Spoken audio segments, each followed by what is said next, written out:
Have sometimes, whether you have or not, and I think probably you have sometimes, it seemed to me, been preaching hate to meet hate. I don't advocate any kind of hate. But there's a lot of talk that sounds very much like it. No, I think that the guilt complex of the American white man is so profound until when you begin to analyze the real condition of the black man in America, instead of the American white man eliminating the causes that create that condition, he tries to cover it up by accusing his accusers of This is an interview they buried behind decades of slogans, textbooks, and whitewashed documentaries. One where Malcolm X didn't just criticize America, he accused it. He didn't call the United States racist, he called it criminal. In this interview, calm, clear, and precise, Malcolm lays out what no one else dared to say out loud, that what was happening to black Americans wasn't a civil rights issue.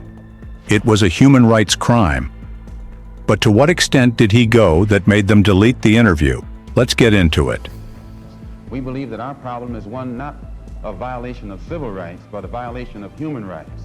Not only are we denied the right to be a citizen in the United States, we're denied the right to be a human being.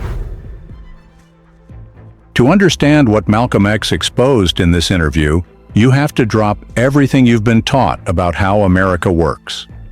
Every textbook, every speech, every pledge, all of it rests on one central illusion, that America was a good idea poisoned by bad individuals, that racism was a glitch, a few bad apples, a chapter, something we just had to evolve past.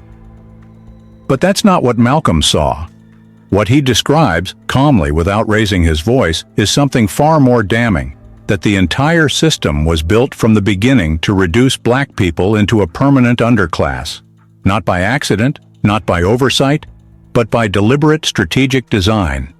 This is not about slavery in the past. It's about how that same logic was repackaged after emancipation. The plantations became prisons, the overseers became police, the chains became policies.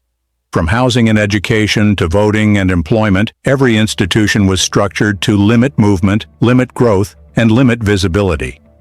Malcolm isn't shocked by inequality. He expects it. He's not surprised that black Americans are poor, policed, and forgotten. He's saying that's the point. That's how the system knows it's working. What makes this interview so devastating is that he's not angry. He's analytical. He's a man laying out a diagram of oppression, like a mechanic showing you the blueprint of a machine that functions correctly, a machine that produces exactly what it was designed to: control. And here's the most dangerous part, the one that gets ignored in mainstream retellings of Malcolm's legacy. He doesn't blame individual racists. He doesn't waste time on people who use slurs or wave Confederate flags, because in his view, that's theater. The real problem isn't hatred, it's architecture. Nonviolence at its core is a powerful idea. It takes discipline, courage, and clarity of purpose. But in America, Malcolm saw something far more sinister taking shape. He saw nonviolence being transformed from a moral stance into a domestic public relations campaign. The United States didn't fear peace. It marketed it. It wrapped itself in it. As long as the resistance was quiet, controlled, and neatly televised, the system could keep functioning in the background, untouched. You could have marches. You could sing hymns. You could even get beaten in front of the cameras. Just don't ever cross the line into self-determination.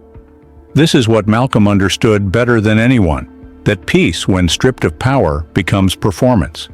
And performance is exactly what America needed to clean up its image while keeping its machinery running. Think about it. The government gives you a holiday for Martin Luther King, builds statues, names boulevards, but the very economic and political systems King fought against, still standing. You've called people like Martin Luther King, who just got a Nobel Peace Prize, an Uncle Tom. Is this correct, first? Well, I'd rather say that in the States, there's a law that has recently been passed, or a decision handed down by the court, wherein if you call someone an Uncle Tom, they can sue you for libel. Well, so I never refer to them as Uncle Toms. I would say that Uncle Martin is my friend. Uncle Martin is your friend, yet you would disagree with his approach to what he wants to accomplish? Definitely. If his approach would bring about what the black man in America needs to completely eliminate the problem that we have, I would say well and good. But I very much doubt that anyone who adopts the approach that Martin Luther King has been teaching to our people in that country can point to any meaningful gains that has actually served to solve the problem. That's the trick Malcolm saw coming decades earlier. He warned that if the movement wasn't careful, it would become ceremonial, harmless, respected, but irrelevant. A museum piece, not a revolution. And the scariest part? It worked.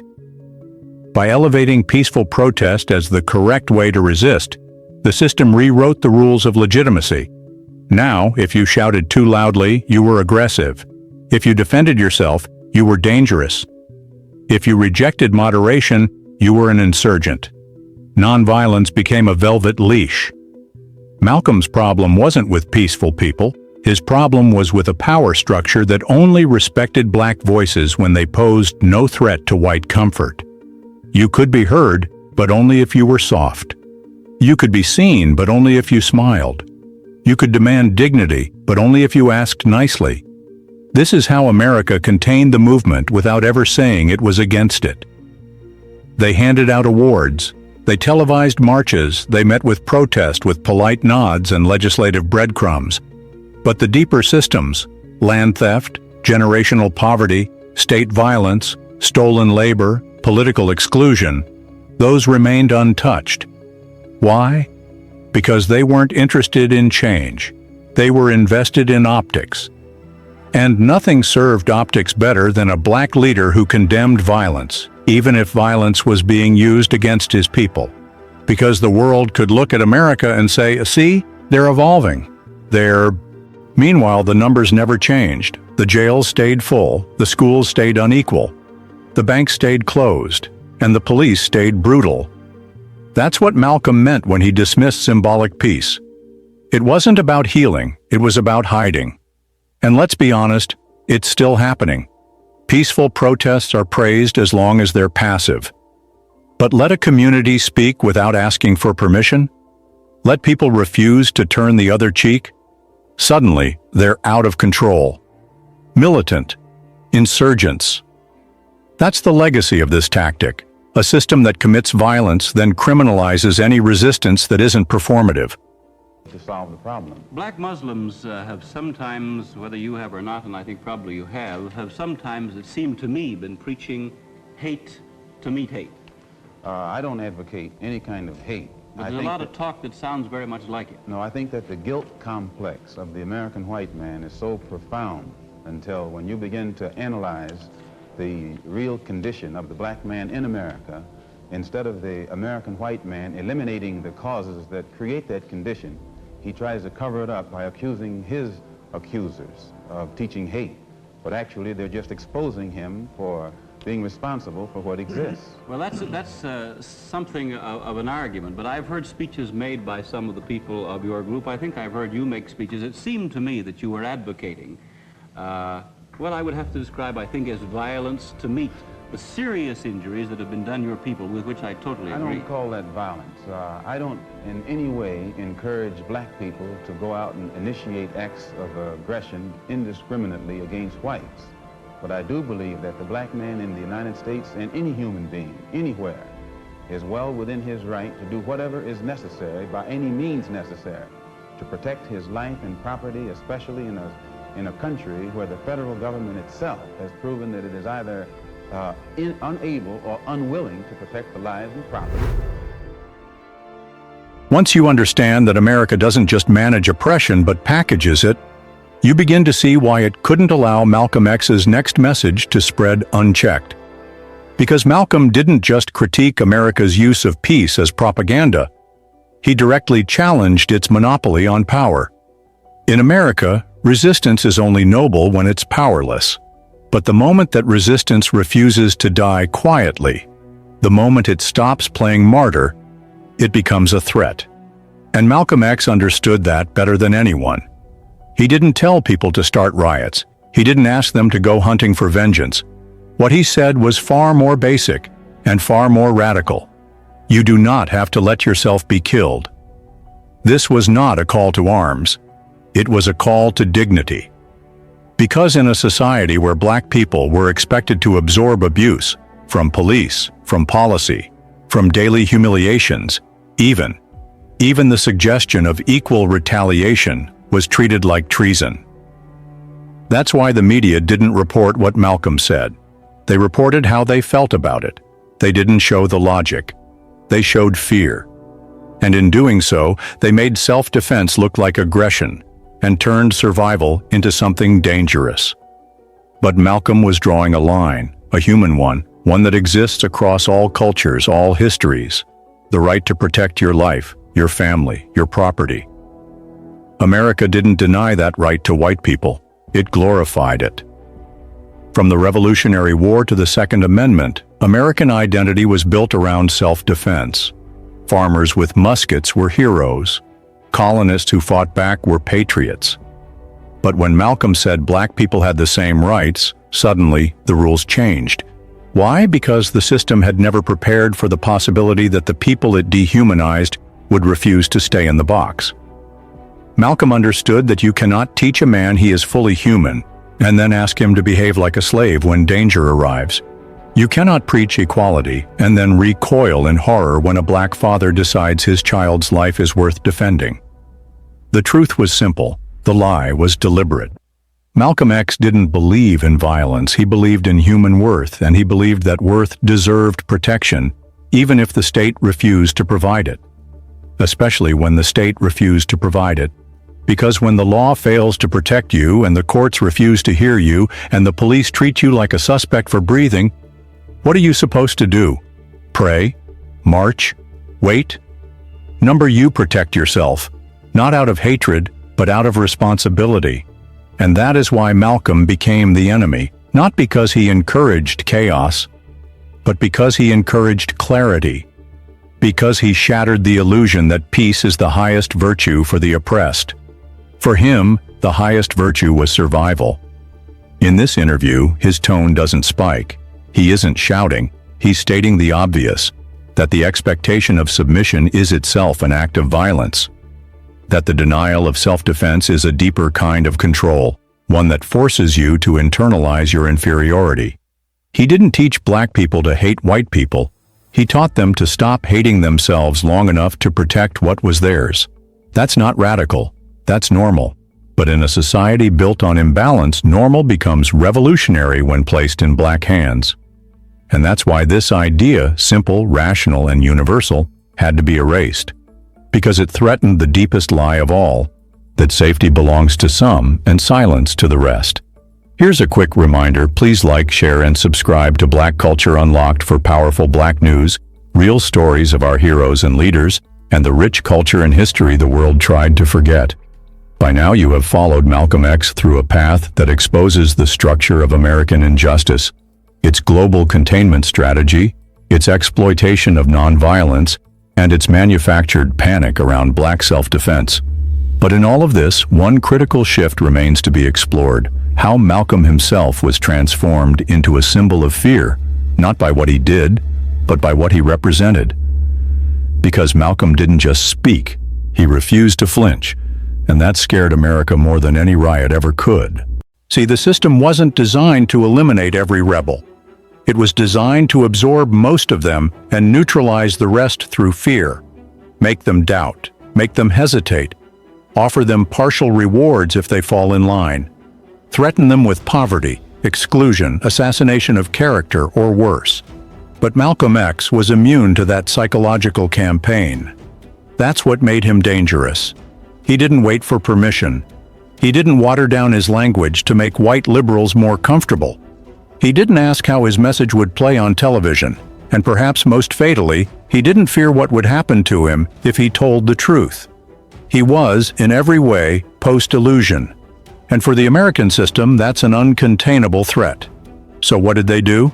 They turned him into a monster, not with facts, but with narrative. They built a character, a violent black man, angry, radical, anti-white, anti-America, dangerous. They ran his face through the same machine they used to process all threats. Criminalize, demonize, distort. They knew the people who would never listen to his speeches would still see his image. They knew those people didn't need proof to be afraid, just posture, just a headline, just the word insurgent next to his name. That's how perception becomes policy. And this strategy worked because America didn't need to prove Malcolm was violent. It just needed to convince enough people that he could be. Because once you do that, the system doesn't have to justify surveillance, censorship, or elimination. It just points to the monster it created and calls it a safety precaution. And let's be clear, this wasn't unique to Malcolm. This same system has used this blueprint for generations. It used it on the Black Panthers, on Marcus Garvey, on Fred Hampton. It uses it now on organizers, activists, and intellectuals who dare to speak with Malcolm's clarity. Malcolm didn't give them the image they used against him. They built it to neutralize what he was. Unshakable. And here's the deeper horror. By making him into a villain, they didn't just silence him in public, they isolated him in private. They made it harder for other black leaders to stand with him. Harder for institutions to invite him. Harder for the average person to listen without shame or fear. He became radioactive, not because of his words, but because of their distortion. This is how you erase a message without touching the microphone. But what makes this interview so unique and so explosive is that it catches Malcolm outside that frame. No anger, no shouting, just calm, razor-sharp analysis. Those human beings. Just before Pierre takes it, you've got a pretty good fighter and the world's heavyweight champion lined up with you to help out, yes. And that's when the myth collapses. Because if Malcolm X isn't foaming at the mouth, if he isn't threatening violence, if he's just sitting there exposing the system, then the only thing scary about him is what he's saying. And that forces a new conclusion. He wasn't hated because he was violent. He was hated because he told the truth without blinking. And nothing is more dangerous to an empire than a man who's no longer afraid to speak plainly. Then we're realizing that our problem in America, that we are black Americans, and we have a problem that goes beyond religion. We formed a group known as the Organization of Afro-American Unity. And the objective of this organization is non-religious, number one. Any Negro can belong to it. And the objective of that organization is to bring about a condition that will guarantee respect and recognition of the 22 million black Americans as human beings. We feel that the problem, number one, of the black man in America is beyond America's ability to solve. It's a human problem, not an American problem or a Negro problem. And as a human problem or a world problem, we feel that it should be taken out of the jurisdiction of the United States government and the United States courts and taken into the United Nations in the same manner that the problems of the black man in South Africa, Angola, and other parts of the world, and even the way they're trying to bring the problems of the Jews in Russia into the United Nations because of violation of human rights. For decades, the U.S. positioned itself as the guardian of freedom, the defender of democracy, the world's last line of defense against tyranny.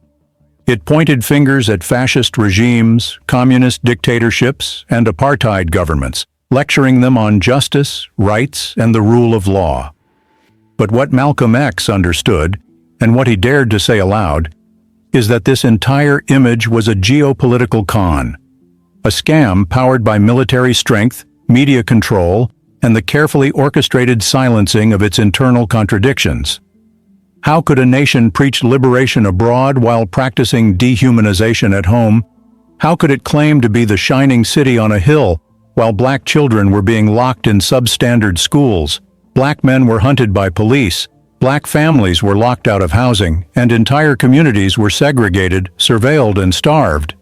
This was the contradiction Malcolm put front and center.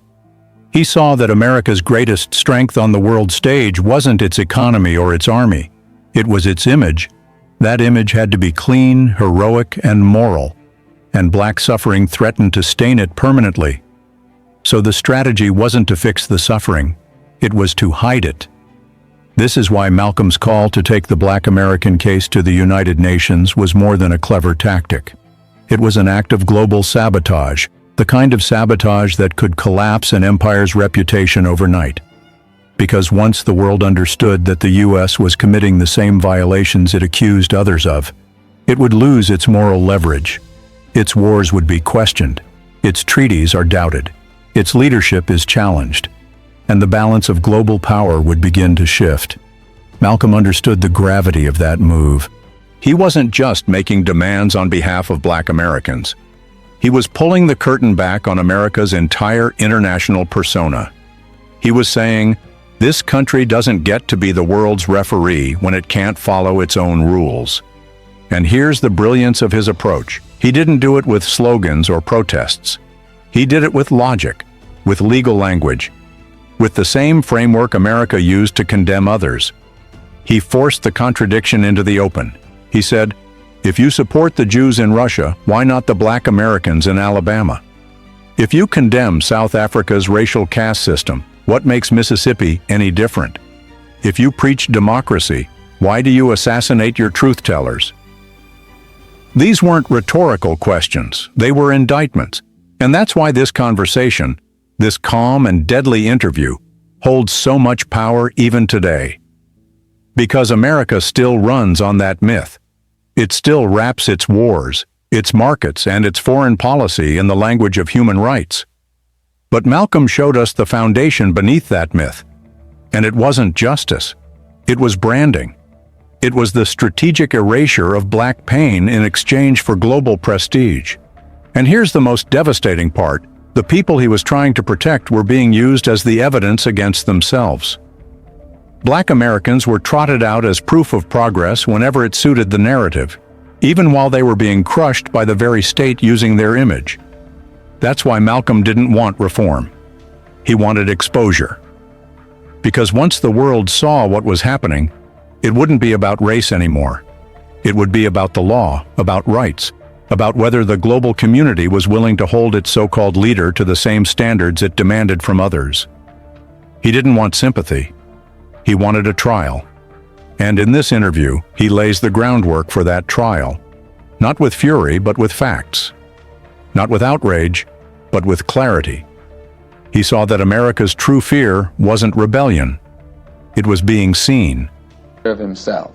For a white man today, sir, after kidnapping millions of black people from Africa, stripping them of all human characteristics and relegating them to the role of chattel or cattle or animals, commodity, merchandise that could be bought and sold at will, and then 100 years since the Emancipation Proclamation, using every type of deceptive method to further us into slavery, called second-class citizenship, I think that it would take a whole lot of nerve for white people today to ask Negroes, do they hate? Malcolm X didn't just say Black Americans were being denied rights. He said they were being denied existence, not in a physical sense. Black bodies were everywhere, in fields, factories, prisons, schools, and graveyards. No, Malcolm's point was deeper, more devastating. Black people weren't being treated as defective citizens, they were being treated as non-persons. And in the American system, that's not a glitch. That's part of the operating software. See, the U.S. Constitution begins with "We the people." But Malcolm understood that the entire history of Black life in America was about being systematically excluded from that definition, not just politically, but spiritually, culturally, and existentially. From slavery to segregation, from the 3/5 compromise to mass incarceration, Black identity had been constructed not as part of the American story, but as its foundation. The labor, the exploitation, the pain, all essential to building the country, but never enough to belong to it. And when Black people demanded inclusion, they weren't met with dialogue. They were met with suspicion, with surveillance, with silence, or with slogans, hollow, empty promises that dissolved under pressure. Malcolm saw this for what it was, not resistance to progress, but a refusal to even accept Black people as human beings with agency, with rights, with autonomy. That's why he didn't waste time asking for equality under someone else's definition. Because if the system is built on a false view of who counts as human, then asking for inclusion in that system only reinforces the lie. What's the point of civil rights if the government doesn't even see you as fully alive? That's the question Malcolm was asking, not directly, but through every frame of this interview, through every calm response, through every word that refused to bend to respectability politics. He wasn't looking to be accepted, he was asserting something more dangerous. I exist, whether you accept it or not, and I will defend that existence. This was the power of Malcolm's message, and this was the exact point where the American state recoiled, because if black people started seeing themselves as human without waiting for white validation, the entire racial hierarchy would begin to fall apart. That hierarchy depends on permission. It depends on the idea that your identity, your worth, and your future must be granted, not claimed. Malcolm rejected that dependency. He refused to wait for the courts, refused to wait for Congress, refused to wait for liberal approval. He took what every person is born with, the right to life, the right to self-definition, the right to protect what is sacred, and he said, "We are not asking any more." That shift, from seeking permission to declaring presence, is what made him revolutionary. It's also why he couldn't be co-opted. Most radical figures get softened over time. Their messages get polished, made safe for classrooms and coffee mugs. But Malcolm's core truth refuses to fade. He wasn't asking for rights as an American. He was demanding recognition as a human being. And that's a different war entirely. Because once you frame the issue that way, the entire debate about progress collapses. You're no longer arguing about policy tweaks or symbolic gestures. You're looking at a system and saying, "You were never meant to protect me, you were built to erase me." And once that truth is named, everything changes. You stop asking, you stop explaining, you stop apologizing for the volume of your voice, the anger in your tone, or the firmness in your stance. You stop begging to be seen. You start moving like you never needed to ask in the first place. That's what Malcolm X modeled, and that's what terrified the system. Because he didn't just call out injustice, he rejected invisibility, and in doing so, he redefined resistance itself. No, I don't worry. I tell you, I'm a man who believed that I died 20 years ago, and I live like a man who is dead already. I have no fear whatsoever of anybody or anything. In a world built on fear, fear of punishment, fear of loss, fear of being erased, Malcolm X became something rare and uncontainable, a man who had nothing left to fear. And that's when he became unstoppable. You can silence a man who wants money. You can buy off a man who wants power. You can threaten a man who's scared of dying. But what do you do with a man who's already accepted the cost? What do you do with someone who's already walked away from safety, from status, from every comfort the system offers in exchange for submission, and still keeps walking? That's what Malcolm X was.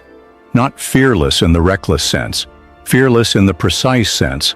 A man who had already counted the cost, already faced the consequences, and chose truth anyway. By the time this interview happened, Malcolm had burned every bridge that protected him. He'd left the Nation of Islam, the only structure that gave him protection. He'd made enemies in the American state, in the media, and in law enforcement. He knew he was being watched. He knew his life was under threat. He knew some people wanted him dead, not because he was wrong, but because he refused to bow. And he kept speaking anyway. He didn't flinch. He didn't soften. He didn't hedge his words. He became even clearer. That clarity is what this interview captures. It's not rage. It's not despair. It's conviction. He sounds like a man who's already let go of the illusion that he'll grow old. He sounds like someone who's put everything in order, and now all that's left is the truth.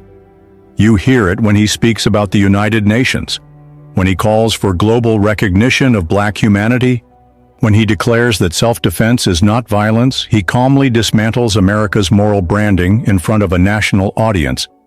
There's no performance, no PR, no calculation, just a man who has decided that fear is a cage and he will not live inside it.